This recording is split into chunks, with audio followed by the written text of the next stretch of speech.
Alright guys, here we are back for video number 3. Again, I already shot this and accidentally lost the video. So this locust has been dry brushed, so it doesn't look exactly the way it was the last time you saw it, but we're going to just look at the kind of final results we're going for with the base color.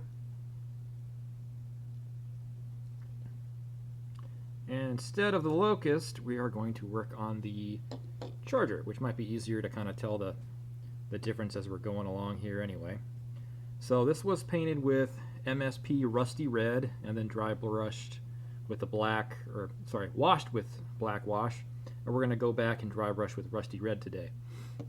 So this is where we're going to need your thin kind of fan brush. And just real quick to kind of talk about some technique. When it comes to dry brushing, you want to hold your brush kind of more flat as opposed to like head on. If you do head on, we're going to fill in all the detail that we want to keep.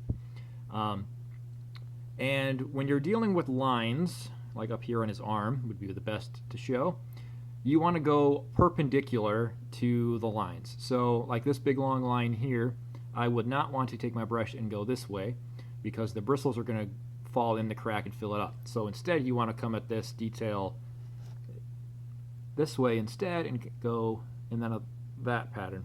And sometimes it's kind of a mix because you can't go perpendicular to this set of lines because they go perpendicular to each other. So you just kind of gotta fidget with it, but we'll get there. So you want to kind of start by getting your brush fully saturated with paint.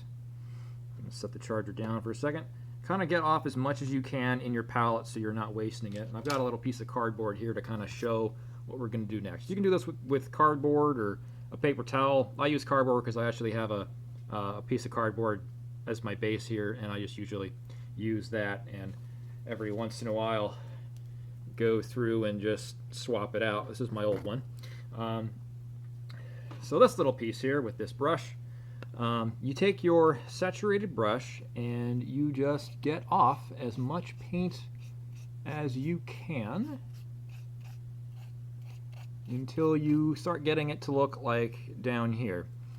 So now the brush has significantly less paint in it, and now we'll come back to the Charger, kind of go to the shoulder because it's well lit, and going perpendicular to these lines again, you just kind of apply really light pressure and just kind of start going back. And this line kind of disappeared because it's a mold line and kind of hard to deal with. And dry brushing in this stage is kind of to taste, but like this area I don't have complete coverage, but I'll come through a second time after this dries and kind of help fill in all the areas that aren't quite red enough.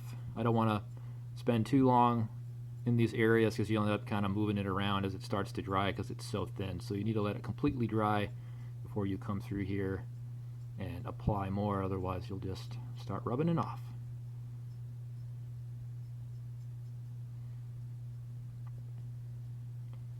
And once your brush kind of stops having any effect, you just wet it up again and brush it off like I did. And for areas like this, you kind of just got to be real light with the tip because I can't come in perpendicular or I hit the rest of the pauldron, so I just come in real light.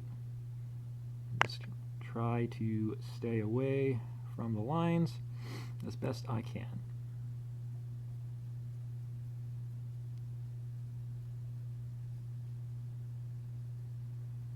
And dry brushing is the hardest on your brushes because of what you're doing to the bristles kind of makes them start to fly out like this. So that's where the paint brush cleaner, that's kind of also a trainer, really helps in areas or with brushes like this, because this brush would have died long ago had I not cleaned it after each and every use.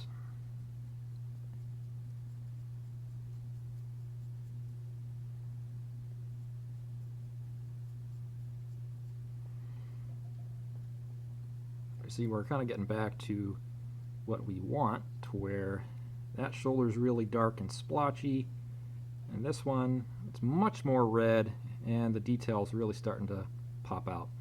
This will probably take at least 2 applications of this to get the look that I'm going for, and then I'll come through with a significantly brighter red to kind of help lighten it up and highlight it. And I'll avoid areas where I don't want that brighter red. And it looks like my brush is just about dried up here.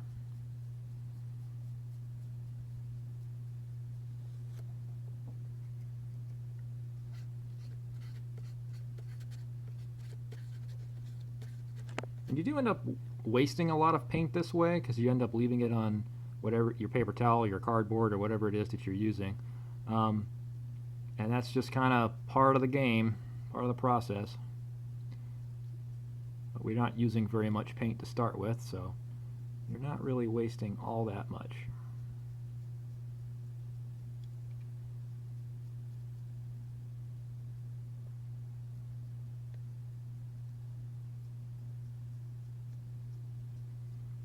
When you're doing this, you can kind of, like, I'm intentionally keeping the underside of this ball a bit darker because it's going to stay dark, because that would be in shadow. And you can kind of just think about that as you're going along here, about what would be bright, what would be dark.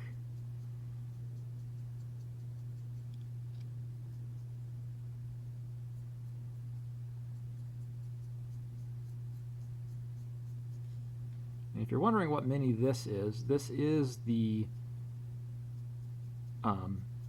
official Charger model, but I have modified it to the Curita spec. I think it's the 5K, with jump jets donated from a stocking spider, and then I green stuffed up the chest where I could add one of Ironwood Metal's generic missile pod fronts.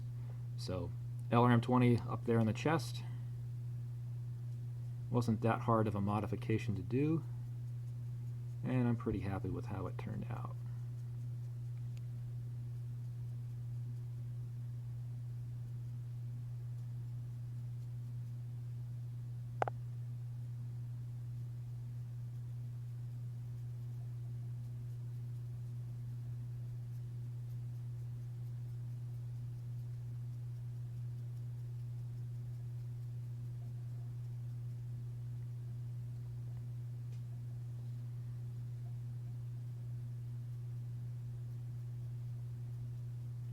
That's really all there is to it at this step. Probably end the video here pretty quick, and at the beginning of the next video, which we'll probably switch back to the Locust, I'll show you where this one got, what it ended up looking like at the end.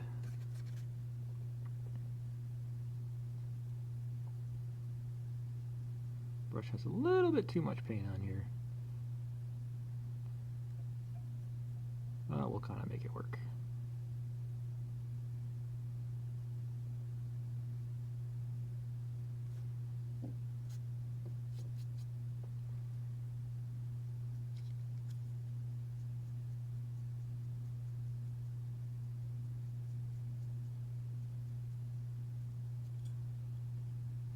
You can really tell the difference here from this part of the leg, which I haven't done, and this part that I just did. You can really tell how it really makes those lines pop. And I guess that's where we'll end it right now. See you next time.